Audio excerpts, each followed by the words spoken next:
In this video, I'm going to show you how you can reset 3ds Max the easiest and fastest way.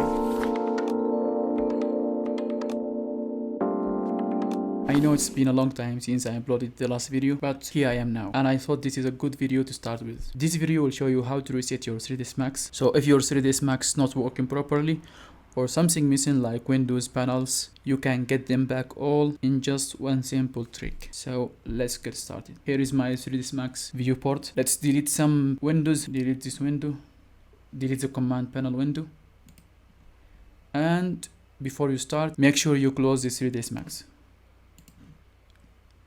After that, go to your Windows local data C, navigate to users, your username, app data, local, Autodesk, 3ds Max, your 3ds Max version. You will get this file named ENU. This is the file that contains the viewport settings inside it. All we have to do is just name it or rename it, any name you want, and that's it.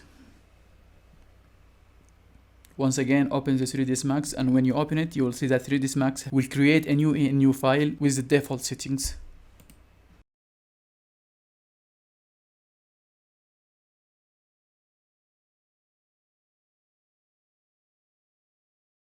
And now you can see we restored all the windows that we deleted. That's it, guys. See you next time.